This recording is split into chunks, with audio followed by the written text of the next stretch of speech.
helps to have any sediment particles winding up in suspension in the oil.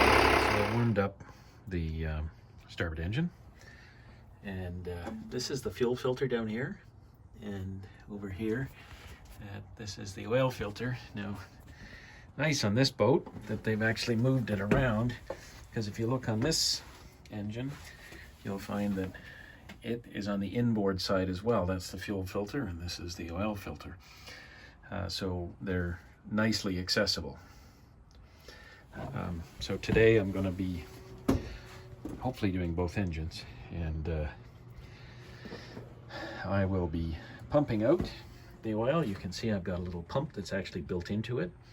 So I'll be removing the cap to let off the suction and then pump out the oil from this Cummins 330 horsepower engine and change it out. Well, it's not an electric pump. You can see that it's actually fairly easy to pump the oil out of the engine. So I'll just continue doing this until I'm out of oil. I've been pumping at this for maybe 5 or 10 minutes. You can see it's pretty well out of oil. It's about half a jug of oil, so maybe about, I don't know, 10 or 12 liters in here, something like that. Just to be certain that I got all of the oil out, I've actually got a pump going that's hooked up to the dipstick, and I run it down to the pan just to see if I can get any more oil out. And this line is fully black, so clearly more oil is coming out than what I've got over here with the pump. So I have all the oil removed, and basically that was all there was to it. If you look at the oil extractor up there, it's only up about one chamber from where it was when I did the generator. And so now I've got to do the oil filter, which is kind of a beast to get off, but what I'd like to do is put a bag around it, and then we'll use our wrench to try and remove it. So before I bag it, I'm going to try and just get it a little bit loose. So I've got the oil wrench around it, and I'm going to clockwise rotate it to unspin it. Okay, it's actually coming pretty well now. I've loosened it a bit. So what I'm going to do now is I'm going to stop and put the bag around it, and then continue loosening it so that we don't spill any oil. Basically, I'm kind of using the bag to loosen the oil filter and pull it off, hoping to catch all of the oil. Oh, there we go. And you can see that I think I've done it. We'll get a rag in there and wipe it up a little bit, and then we'll put the new oil filter on. Okay, you can see very, very few drips have happened. I've cleaned it up a little bit, and that's where the oil filter will thread into. And just like we did in the other one, we'll take a little bit of oil and rub it on the gasket and on the threads and thread it in. I'll show you that shortly. This is the old gasket, and it actually was left behind when I removed the oil filter, but you need to remove that, and it will have a new one that comes with the new filter.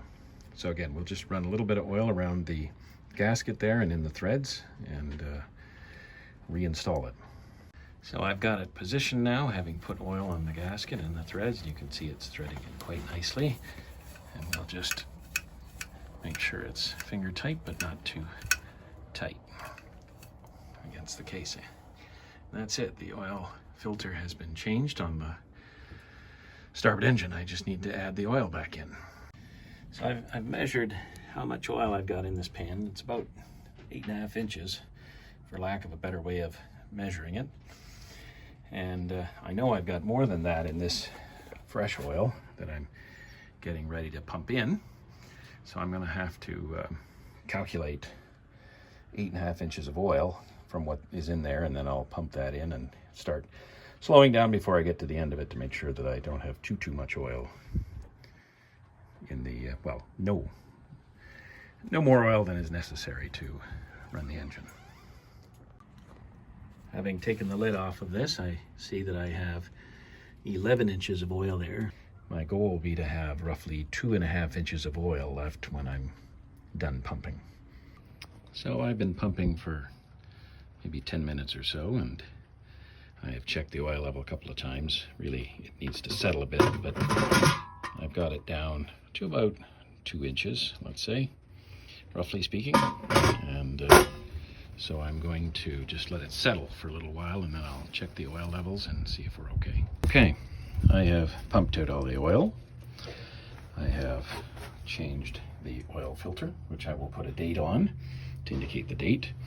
I've checked the oil level. I think the oil level is slightly high, but I need to allow for some oil to go into the oil filter, which is empty right now. So what I'll do is I'll fire up the engine and just make sure that it's running okay and that oil filter fills up, and then I'll check the oil level again and make sure it's okay. You just need to check and make sure there's no leaks around the oil filter. And then we'll just check the oil level. The only difference with the starboard engine was that I didn't have access to directly to the pump, and so I have this little piece of hose that I found downstairs that I've fashioned, and it's actually kind of a nice clean way of doing it. It just pumps it right into the oil container, and I don't have any splatters or splashes or anything. I'm actually really pleased with it. I'm in the middle of the second engine, and I'm chasing some weather that's coming, but I'm hoping to be done before the weather gets here. And of course, the finishing touch after completing your oil change would be to indicate the date that you completed it and how many engine hours are on the engine. I've done both engines now, and I'll do the fuel filters another day.